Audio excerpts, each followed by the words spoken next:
yourself and tell people what you're about, Jayne? Yeah, okay. Hello. I'm Jayne Harris and I'm co-founder and lead investigator with HD Paranormal. And we look to investigate cases of potential spirit attachment. Nice one. So, how long have you been investigating for? Well, 17 years actually. So, yeah, but I'm not that old, but it feels like it. Yeah, 17 years. Had an interest in the paranormal all of my life, really.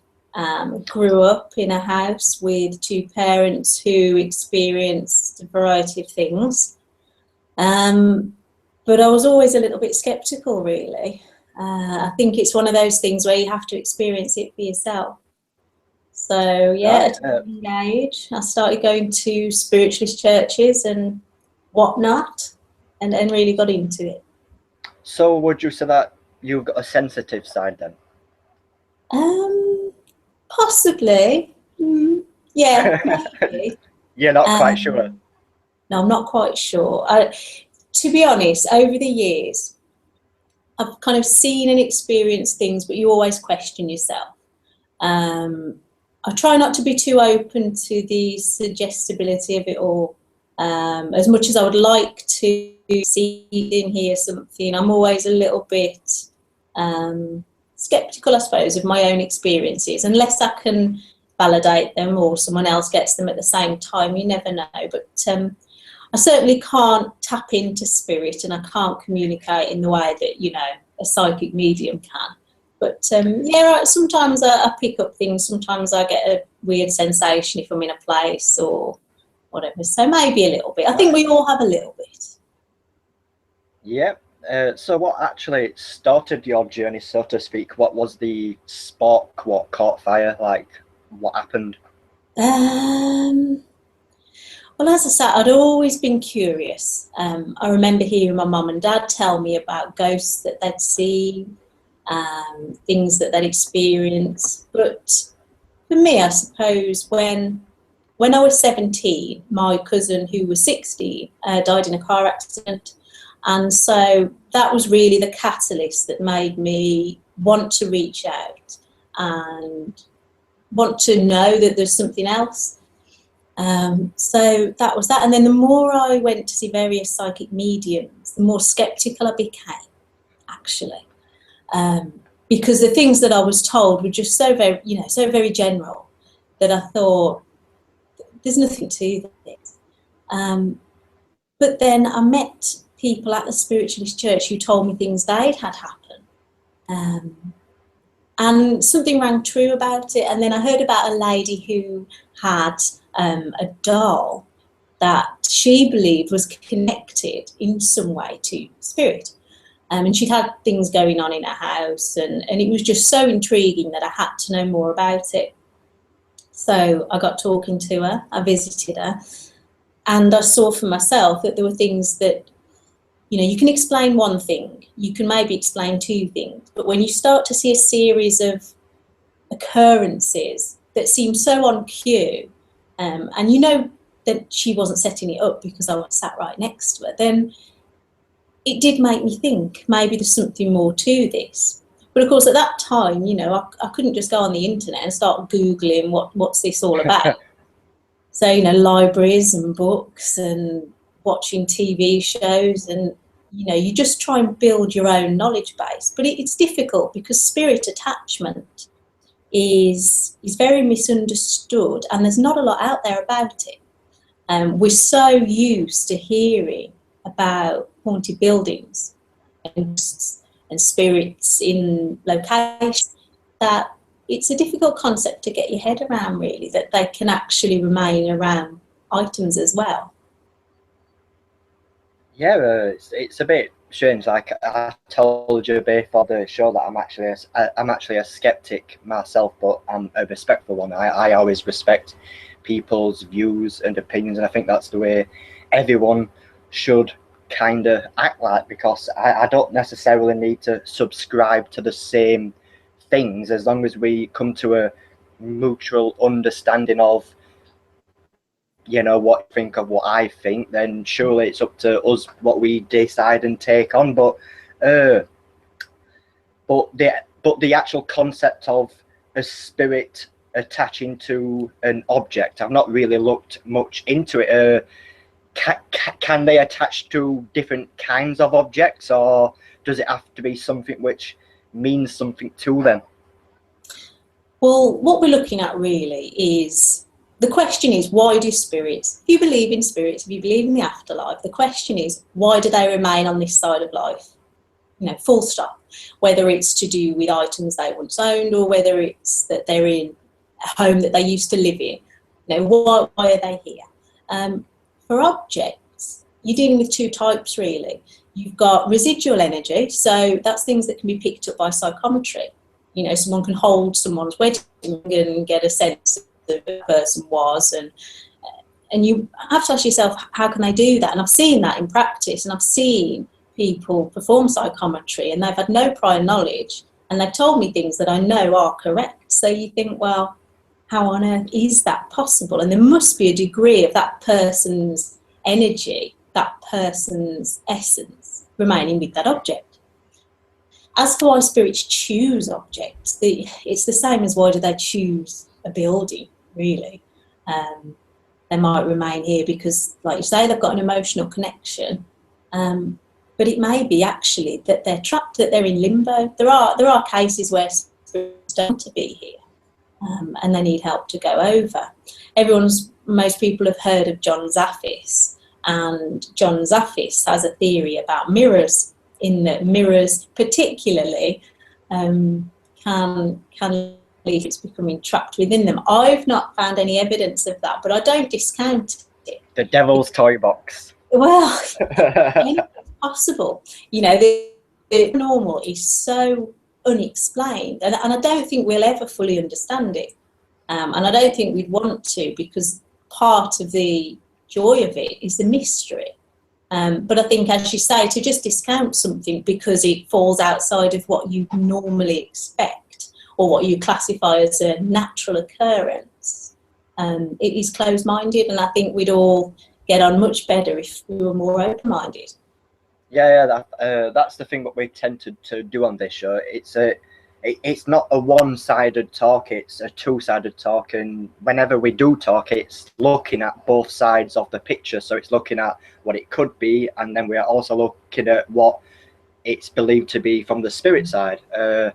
And it's actually fresh to see what you're actually doing. So what actually happens? Do people contact you to go to their homes, and then you find an object? What exactly happens, if you know what I'm saying?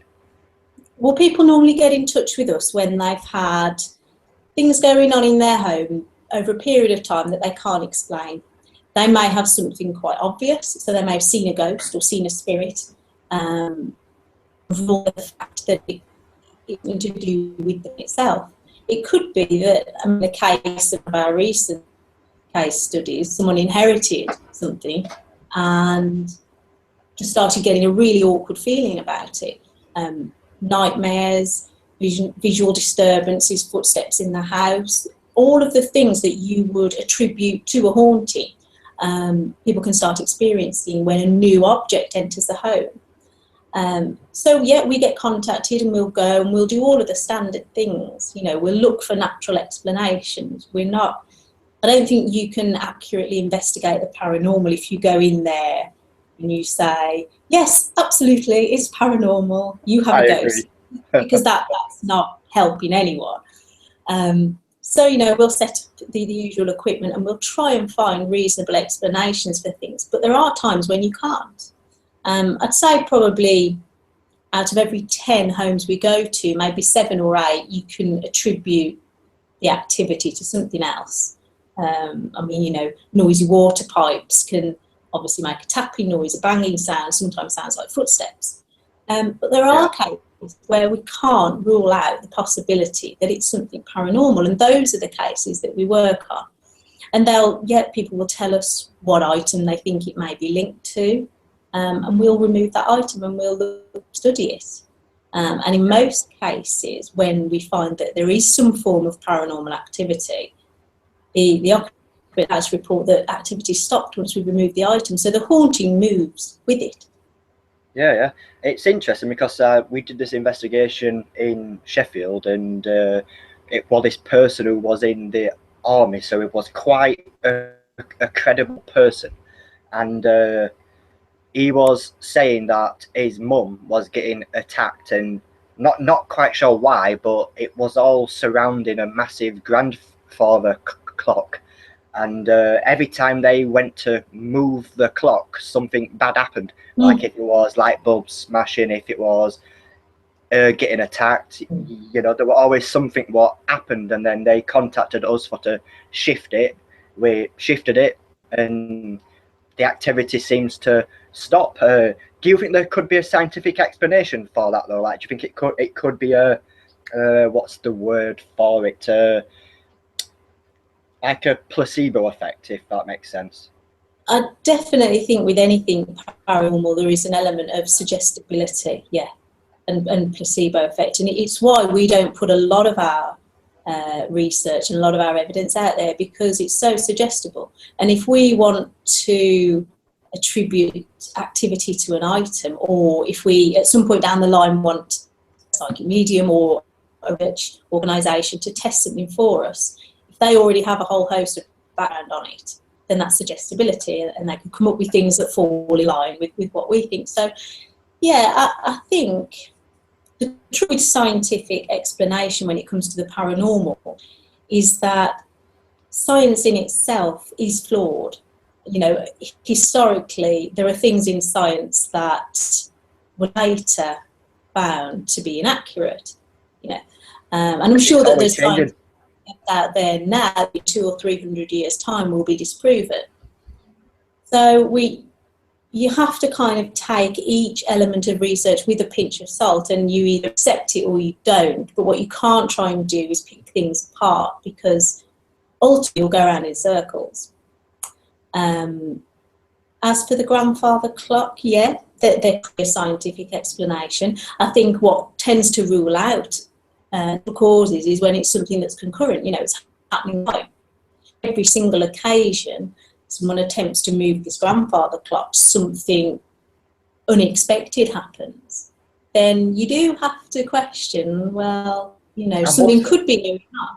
I must say myself, it's probably one of the only private houses where I've been to out probably like 30 or more, and it was the only one where I felt a bit tense, because you can just look at someone and you can get a sense of feeling about them, and you can just tell that they're panicky, that they've got fear, and that's what makes me trust what they're saying as well, just by looking at them.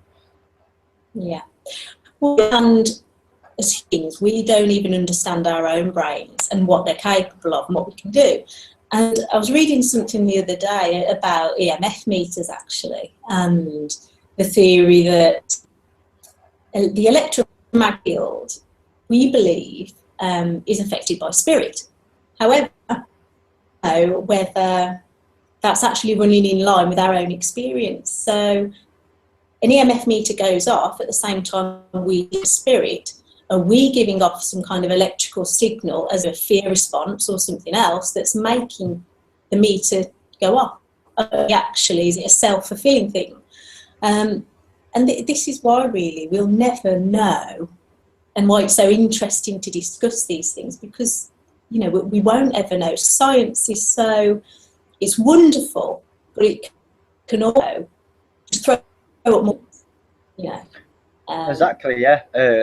Sticking on the topic of electromagnetic fields, actually, I think the paranormal community would be much better if people did their research on the equipment, what they're using, because I've been to countless investigations where people believe that this this K2 meter is picking up on spirits. The moment it triggers off, they are instantly assuming it's a spirit without actually investigating what's triggered it. Like, it's like you said, that there's actually a load of examples on what can cause it. There's mobile phones, there's police radios, there's radio masses, there's Wi-Fi, there's there's just loads of stuff what can actually affect a K2 meter. And I think when you go to a location, I think it's important to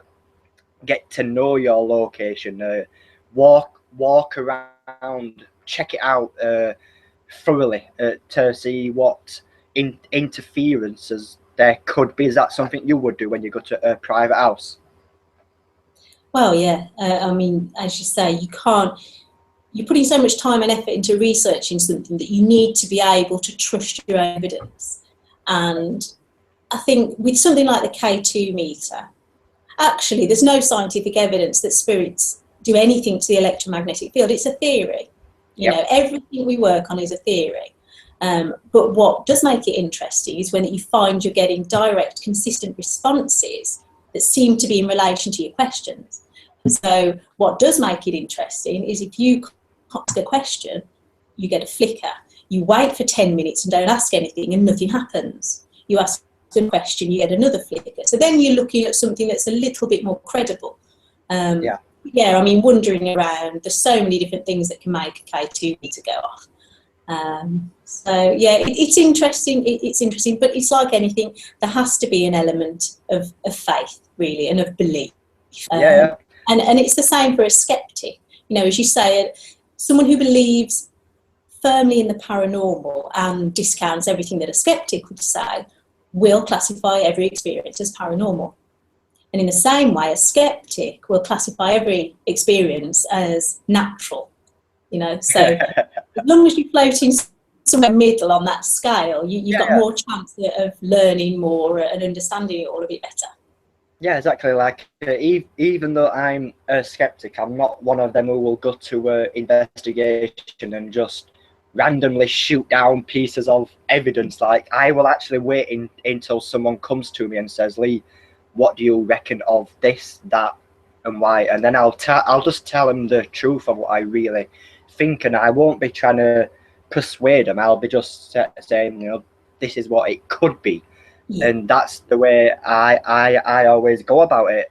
So how do people receive what you're doing then, like with the haunted dolls and stuff? Do they find it a bit creepy, or do they love it? It just varies. It's so individual. It's like anything paranormal. You know, how do people receive psychic mediums? How do people receive haunted houses? It's so hard. There's a good response. A lot of people, and I think increasingly so now, are becoming more aware of the phenomena. I mean, it's not. Unfortunately, Hollywood has had a huge effect on people's expectations when it comes to this field. You know, Chucky running around killing people.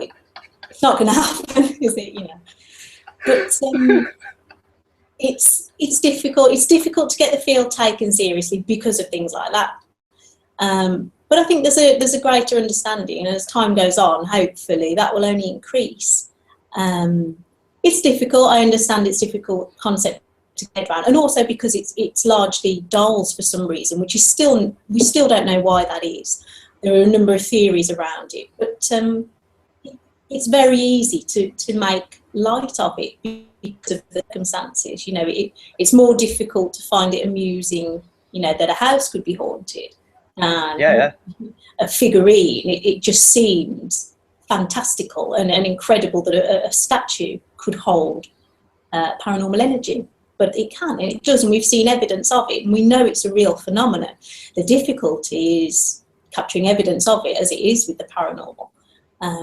But we look to do what we can, and even getting the subject debated and talked about is a step in the right direction, because you can't understand anything without discussing it and understanding every opinion. Yeah, exactly. It's like people subscribe to different theories and thoughts. That people will subscribe in spirits, people will subscribe in aliens, people will subscribe in mythological monsters, vampires, werewolves. So why not the haunted, spirit attachment? So I I actually do think the paranormal field is losing its interest slightly, because we've had some TV show people on the actual show, and they've said that their viewing figures are going downhill now, and that's because it's the same old thing every weekend. But with something like this, it's something different, it's something fresh, and I think people want to know more about it. Is that what you think? I think so. I mean, I used to watch all of those TV shows, over the years, but I don't tend to now, because, as you say, you pretty much know what you're getting.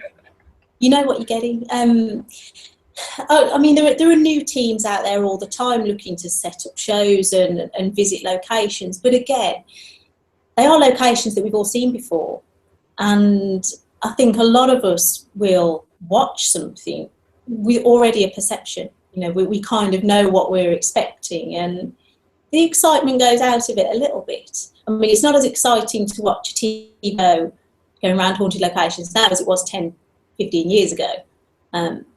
Because as well as a public, we're more informed on paranormal theories. We can go on the internet and we can read about UV light and infrared, and we can learn about all of these theories and the gadgets that they use. And if we want to, if we're feeling skeptical about it, we can pick apart their so-called evidence. So there is an element of, I suppose, we're becoming our own worst enemy in hoping to understand the paranormal, because suddenly we're all experts, to hear some people talk, when actually there are no experts in the field of the paranormal. I think until that day comes when we pass over, and whether we go through the pearly gates or we fall down into the fiery pit, we're actually not going to know what's going on. So into the fiery pit. I think you're right. There's a misunderstanding generally with the field that I work in, but I don't think overall across the board people are losing interest in the paranormal. I think people are losing interest in commercialisation of it, and this kind of set format to presenting the paranormal. I think you're right. I think people are looking for something a little bit different. Yeah, it's like we had Steve Parsons on the show, and he worked with Most Haunted, and he said something which has stuck with me, and he said Most Haunted's purpose was to sell advertisement space. So that just opens up a load of questions for me, right? Yeah. And it just makes me wonder, are all these other shows out there out for the same reason? I actually hope not, because I think the reason why everyone started doing this in the first place was to find out the question we all wonder is true: do ghosts exist? Exactly, but I think it's human nature, isn't it, to not always do things in the best way, because that's just what we're like. I mean, looking back at historical cases, there was really no paranormal investigation before Harry Price visited Borley Rectory. It was all very much belief-based and superstition, if anything else. But even going back then, some of the mediums that Harry Price worked with and exposed as fraudulent, there was spirit photography going on that people believed in, and it was false.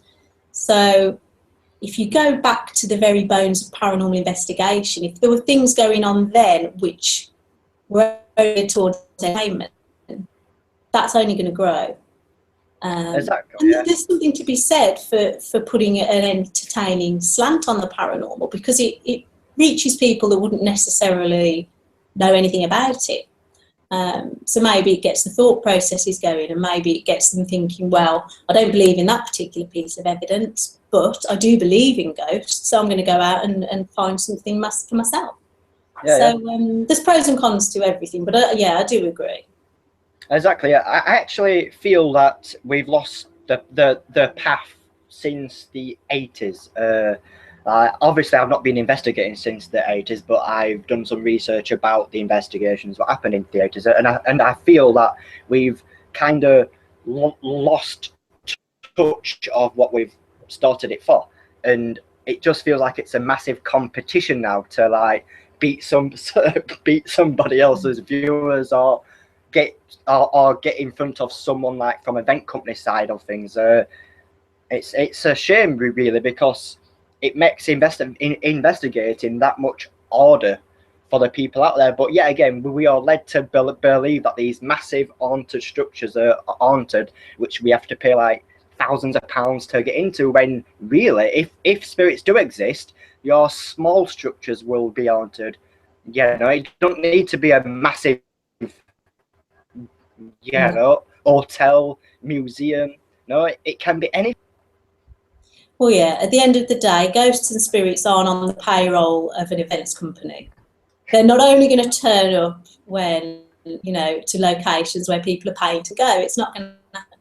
But there are some locations and buildings that are going to be more active than others. And I think those where people do experience activity, well, it is going to generate interest. And people are going to want to go back there because they want to experience something for themselves.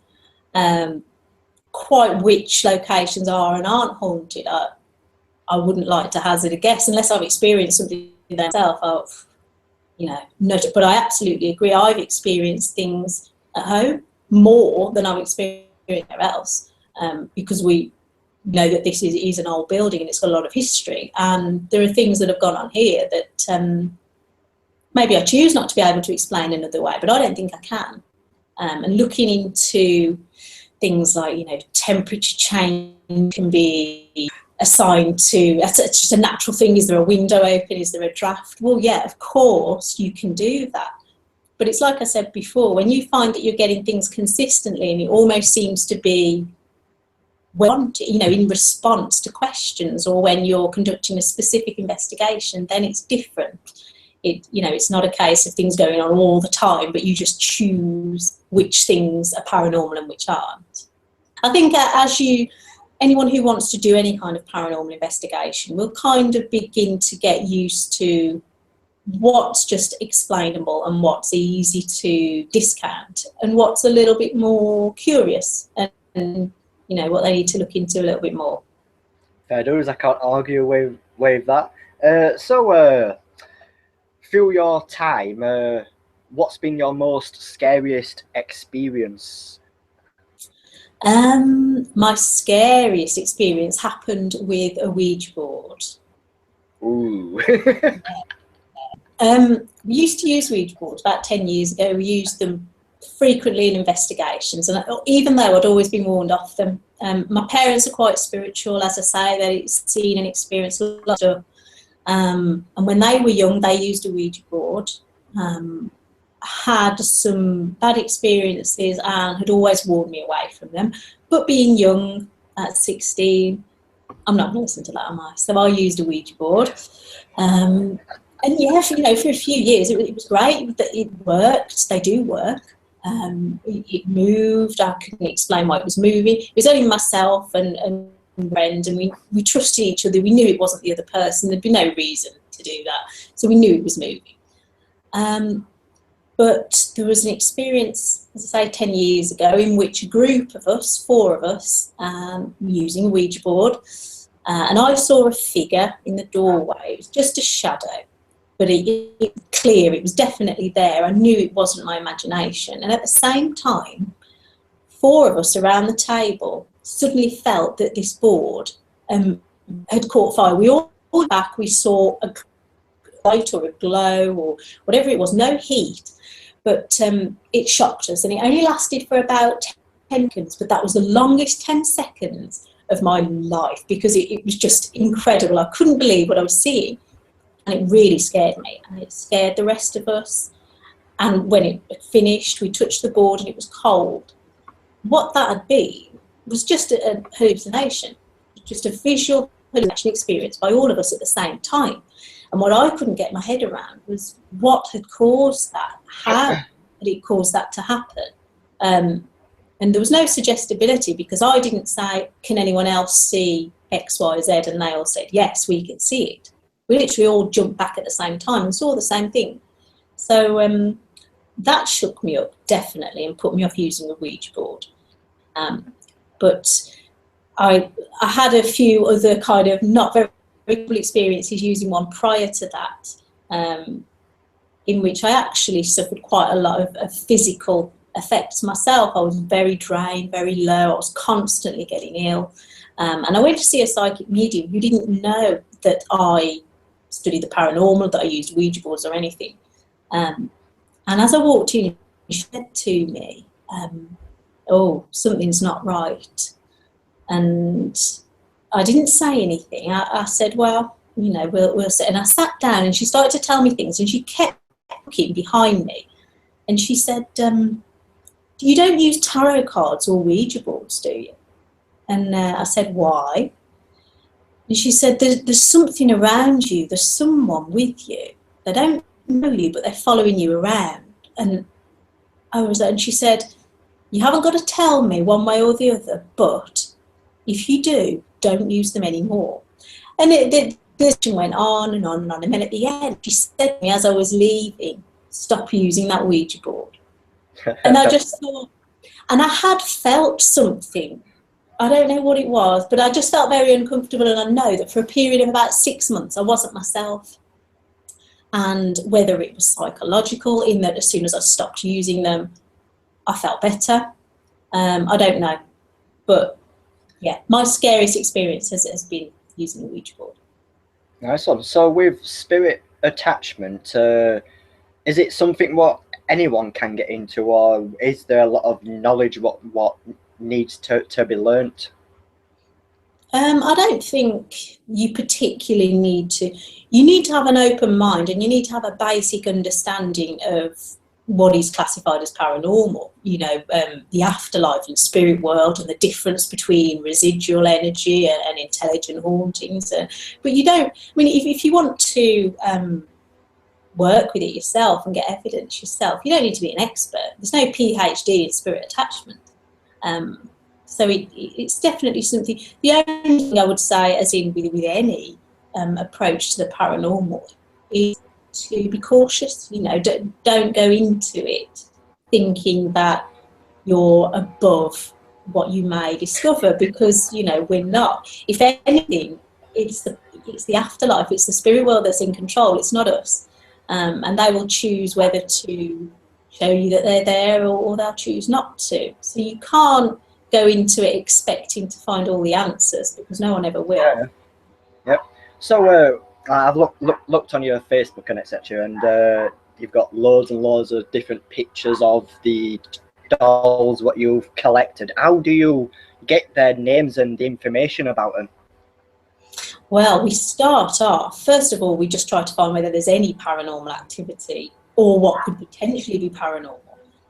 So over a period of time, we'll set up a range of experiments, and if we seem to see a pattern and a correlation in things that we're getting, then we're kind of like, okay, well, maybe there's something more here. But in terms of names and dates and things, we have to rely on either psychic mediums, psychic circles at spiritual church, or we do use a pendulum with spirit. But what we always look for is to verify and back it up. So if a psychic medium gives us a date and a name, we won't disclose that and tell that to anyone else. But if that name and date comes up time again, then we'll generally accept it as definitely something to work with. Cool. So how long does that take then for you to get a sense of what you're dealing with the doll? Like, how long does it take for to get the full picture? How long's a piece of string? Who knows? How long do you want it to be? I mean, sometimes I've experienced things here within a week of having an item here, and I've known that something's going on. Other times it's been slower, and there are things here that I've owned for years and years and years, and I'm still not convinced that there's anything paranormal going on. I'm also not convinced that there's not. So until I feel that comfortable and I'm in a position where I know one way or the other, I have to think, well, potentially there is. But you can't really put a time scale on it. I mean, it's like you can't go into a haunted building and say, right, we've got 2 hours and we need to prove that there are ghosts here. When you fight in battle, it's not going to happen. So, no, we don't put a time frame on anything. But it's just whenever we reach that point that we have enough to satisfy ourselves that there's more going on than what would normally be considered natural. Yeah. So talking on that same issue then, kinda. For example, if I was to go to a haunted venue and I was to investigate it, nothing happens whatsoever. I go again a couple of weeks later, it's the same thing, nothing happens. But then on the third time I could go and something major could happen, which was unbelievable. Yeah, you know, so it just actually goes to show that you need to be there at the right time, right place, right location. Would that be the same thing for the dolls? It would, yeah, dolls or anything else. I mean, it is a case of luck, timing, but also it's looking out for those small subtle signs as well. I mean, depending on whether you believe spirits exist or not. For some people, evidence would only come when they see a full-blown apparition of dolls. Until that, you believe that spirits exist. For other people, it can be much more subtle. And I mean, for some people, they believe in dream manipulation and loads of other things. So it completely depends on your own point of view. But yeah, you could go to potentially haunted locations your whole life and never see a ghost. Someone else could go and see one within 10 minutes of being there. So there's no knowing. Yep. So you'll probably see on your screen now what I've popped up. Would you like to briefly tell people what it's about? Yes, well, this is the first book out there detailing my experiences. It's co-written with Dan Weather, a fantastic author, and it's What Dwells Within, Study of Spirit Attachment. It's full of my most memorable cases. There are photographs in there, there's theories, historical cases of spirit attachment, cultural ideas on the subject, and at the end there's a bit of a personal bit from me about why I got into it, or advice for anyone wanting to, and it's just a really handy little book. I'm really proud of it.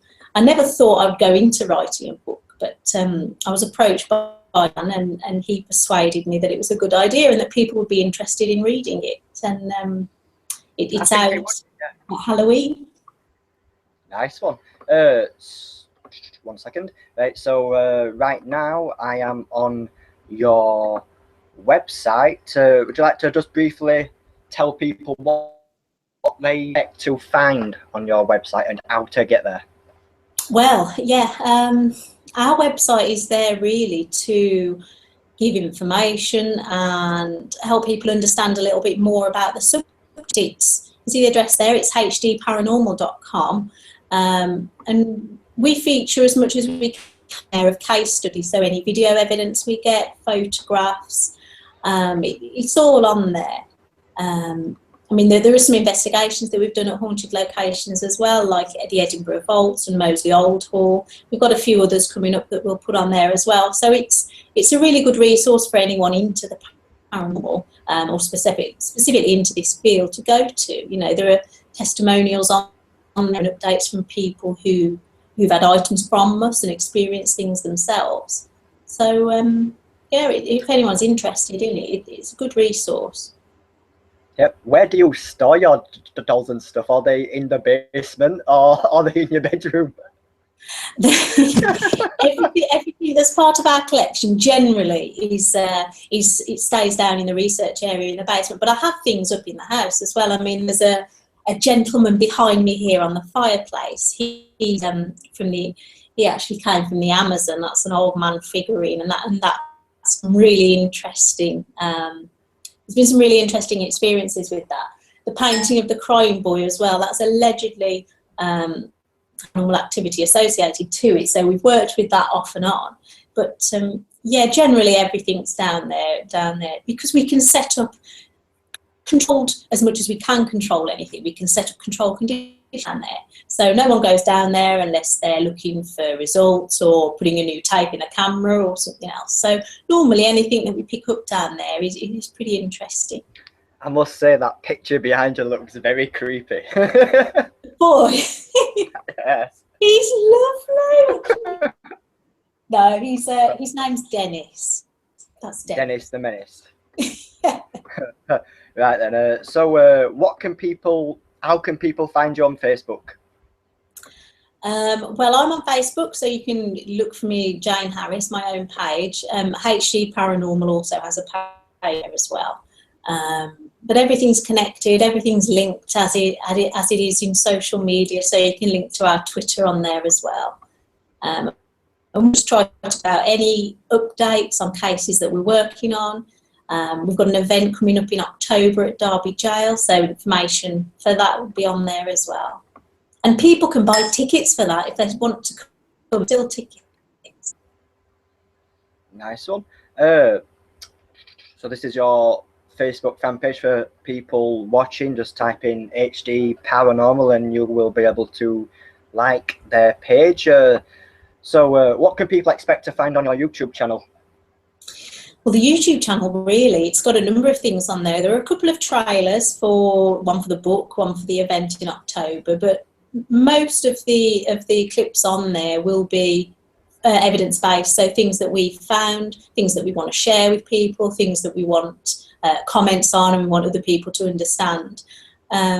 Because as you can imagine, over the years we've amassed hundreds of hours of footage, audio, volumes of data, and we don't always share it. But when we get something that we feel is a little bit, either exceptional or interesting, we'll share it on the YouTube channel. We don't want to saturate it with all of, hours of night vision footage with nothing happening. So yeah, it's just anything that we find particularly interesting, we'll share on there. Yep. So before we talk about your recent video, which went viral, by the way, which I'm sure that you're aware of, and how was that? Well, actually, first talk us through the first starting steps. What happened? With that particular video clip? Yeah. Okay. Well, that item, that puppet, we'd had for several weeks. And the previous owner had said to us when we took it from the house, that going back to when you said, you can see on someone's face and their reaction and you know whether to believe them or not. When we arrived at the guy's house who owned this puppet, him and his wife, they looked like they hadn't slept in weeks. They really looked traumatised, they looked disturbed by it all. And as they went through everything that had been happening, it became clear to us that something must be going on. So we took the puppet. They reported to us actually that everything settled down after we did. So that was our first indicator that maybe we're dealing with something. But we always set up a few little experiments when we first get something. So we set bigger objects next to an item. We place the cabinet just to try and remove as many external influences as we can. And we set the night vision running. We started at around 11:30. And it just runs, it's an old camera, it's got a tape, so it runs until the tape runs out, which is normally about 2:30. And every morning I'll review the footage, and 9 times out of 10 I'm sat there with earphones on and there's absolutely nothing. I might look for orbs, I might get the odd orb, I might see a shadow, I'm listening out for sounds, footsteps, shuffling, anything at all. But generally what I'm not expecting to see is something moving inside the cabinet. So when I did, hairs on the back of my neck stood up. Oh my God, what is this? This is amazing. And I rewatched it and rewatched it and rewatched it, and I lightened it, I zoomed in, slow motion, and I couldn't find, at least in my mind at that time, an explanation for it. I went straight down and examined the cabinet to look for any little holes, has a mouse got in, is there something in creating it? But though the cabinet was sealed, nothing peculiar at all. And since then, we had quite a few recreations to try and explain. And of course, the first thing we thought was, well, it's gravity, that it's just fallen. But every time we try to recreate that, the movement that we get from gravity is just a fall, it just drops. We don't get that slow, steady, controlled movement that almost looks like a deliberate movement. It moves, it pauses, it moves. We can't recreate that yet. Whether we will be able to or not, I don't know, but until we do, I'm accepting that as at least potentially evidence of something paranormal. I know there are obviously critics out there who think that either I set that up to happen, or that it is just something natural, it's gravity or whatever. But when you're actually here and you experience that for yourself, and you look at the surroundings and you look at the conditions, it becomes harder to explain it away.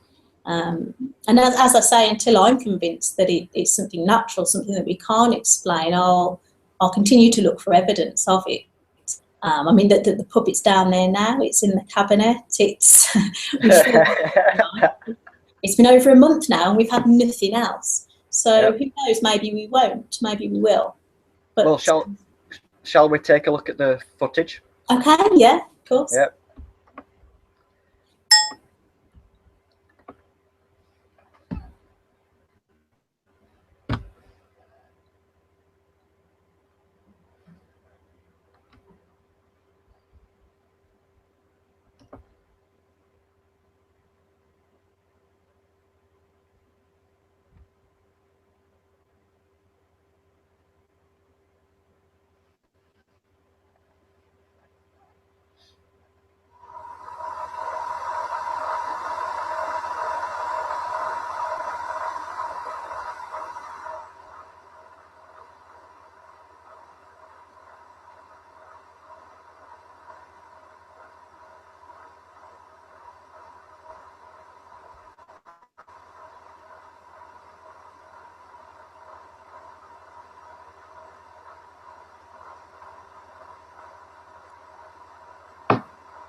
There we go. So yeah, I love it. I still love watching it. I've seen it hundreds of times. It still amazes me. Yeah. How has that video been received then? Like, what's been the feedback like?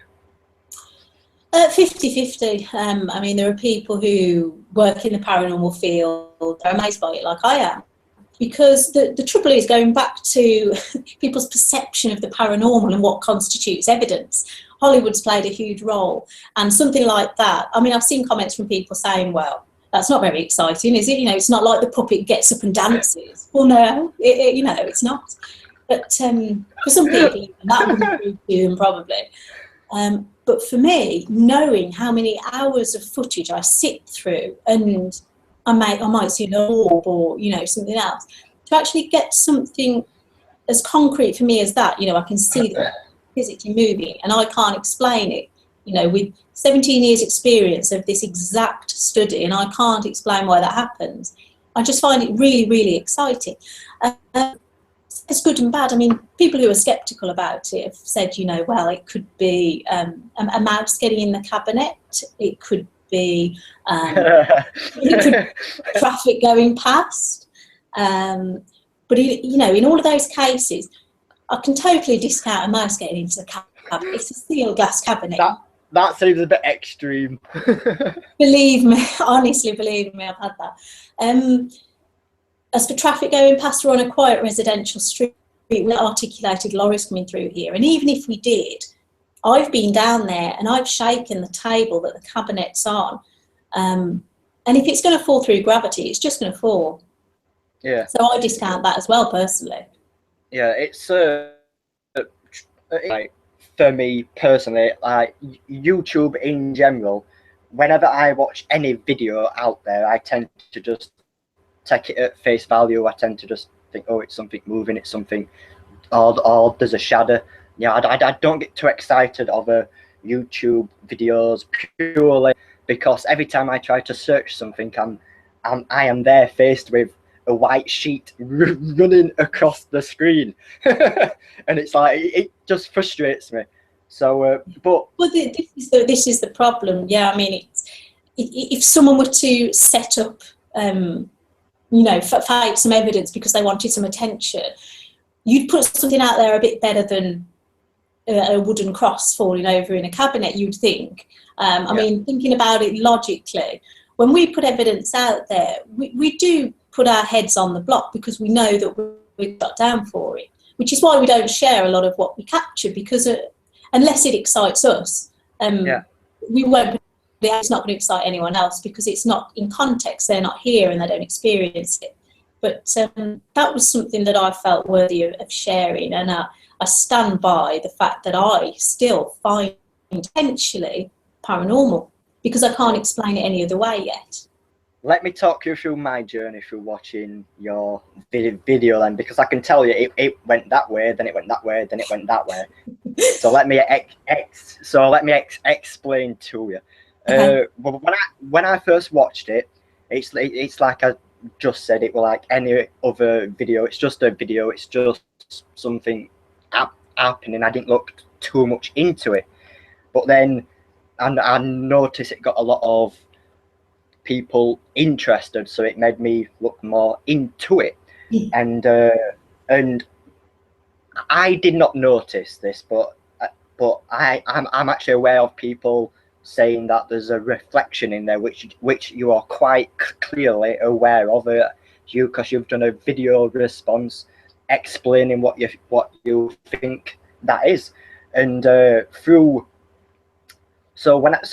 I first watched it, I looked at I actually looked at the videos what you did before that, and that made me convinced that it wasn't fake. Because if you was going to fake it, you'd have more videos out there of the same type of thing. So then at this point, I did not see that string thing, string reflection, whatever, I don't know. And then someone pointed that reflection out, and then I thought it was fake. But then I got talking to you, and then I got to know you, I got to understand you, I got to know a bit about what you're about, and now I'm swayed the opposite direction again. And it just goes to show you how easy it is for someone to judge a video without actually asking questions to the actual person. What do you make of what I just said? Well, I think it just shows you, everyone who's came directly to me as you have and wanted to discuss it in a mature way has had a much greater understanding of what it is and what we're putting out there. You know, in sharing that video, I'm not telling the world that this is a ghost and this is evidence and you must all believe in spirits, because it's not. It's, for me, it's a piece of evidence that suggests possibly paranormal activity. But I think you're right, there's a lot to be said for actually opening a dialogue with someone, because we can't do anything, you know, and I can't assume that a skeptic is going to be aggressive or judgmental or negative towards me about it. So it works both ways. But yeah, I think it's just interesting. It sparks debate. And as you say, I think if we were out there to put some amazing evidence of a ghost out there, we'd either make it much more fantastic than this is, or there'd be a lot of things, you know, it'd be like 10 a penny every week we're discovering something new. And you know, it's not, as I say, it's been a month now and we haven't really had anything apart from maybe a few temperature things going on down there. We've had nothing really that we can attribute to paranormal activity, so we don't share that, we don't put it out. I see a lot of stuff out there as well that I question, but I think when you work in the paranormal field, you can't ever claim. I mean, I've seen comments from people who've said, well, she's obviously lying. I find that fantastic because obviously, yeah, you know, you're so well informed, and you know, you've got this gift that you know when people are telling the truth, and it's one of those things, you will never convince someone who doesn't want to be convinced. I would go as far as to say that I'm 100% convinced that you did not fake that, and I would put my head on the chopping block for that.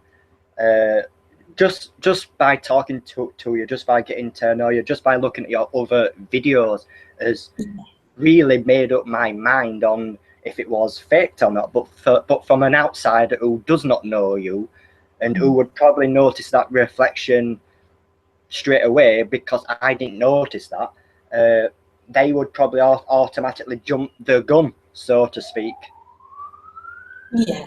Well, it's interesting. Unfortunately, there are people out there who love a bit of drama and they love to stir the pot a little bit, and it gets it exciting. And I'm all for hearing about theories, you know, and other ideas about anything, because it helps expand your own mind. You know, as you say, you can spend too long going in one direction, and then actually you can sway in between, and you can go another. So it keeps it interesting. But what you have to bear in mind is that we're all adults, and you know, I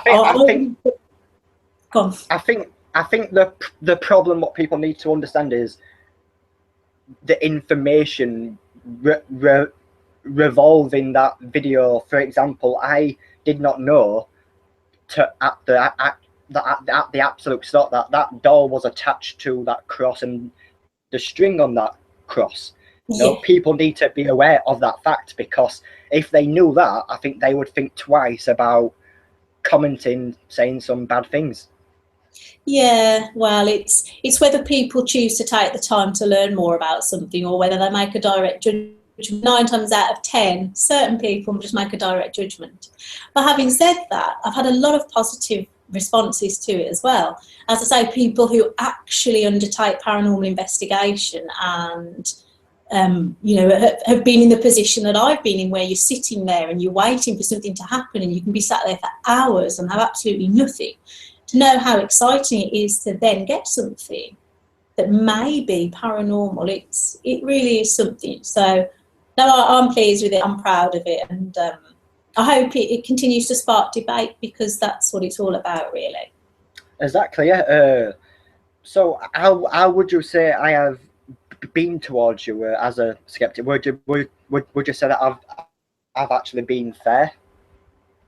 Oh yeah, very fair. I think you are. I mean, you're very balanced. I can see that you're not a believer, because I can see that in your responses, you know, your mannerisms and your body language. And in the same way, you can probably see that I am a believer in the paranormal from my body language and the way I am. But it's completely different. I think you need to have a balanced conversation and debate about things, and that's what we have done today. Exactly, yeah. I think the number one thing what I always say on these shows: respect, respect, respect. That's what we all should do. Brilliant. Yeah, I agree. So, what's your future plans for the people watching? What's going to happen next? Have you got anything lined up? We have got some things lined up. There are a couple of things that we can't let the cat out of the bag just yet, not because we want to be mysterious or exciting, but we just can't. But we've got our event coming up in October at Derby Jail, it's a charity event. It's in aid of Click Sargent, a children's cancer charity. All proceeds, all fundraising is going towards the charity.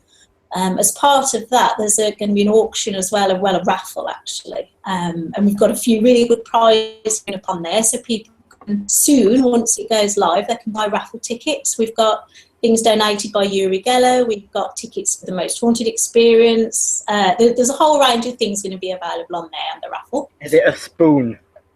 It's a bent spoon. How did you know? Psychic. It's a bent spoon, and it's signed. And there's also a signed book with a drawing by you. So it's a really good prize. Amazing. It's a really good prize. So yeah, that's up. We've got a few investigations. Our work here is ongoing. The puppet in the cabinet continues. But yeah, one of the most exciting things that's happening is the book in Halloween. We're really excited about that. Yep. Well, and I just hope that people stay open-minded, and if they want to read it, get in touch with me and ask me anything about it, because I love talking about it all. Exactly. I know for a fact that I will be watching what you do in the future, and I look forward to whatever I might see in the future from you. And I'm going to end on this note. Even though I am a skeptic, I am open to believe, and I'm just waiting for that experience, really. Hopefully one day something might come forward and present itself to me. Who knows? But thank you. As long as you're open to it, always a chance. That is it. So thank you for watching on projectreveal.com. Thank you for watching on paranormalmagazine.com. Thank you for watching on Paranormal Database, Networks, Viso, Broadband TV, and Get Scared TV. Thank you all for watching, and not forgetting the audience, the live chat audience on YouTube. It's always funny listening to you chat. So thank you for watching, and thank you to Jayne for coming along. It's been an absolute pleasure. You're welcome. Thank you. Bye, everyone.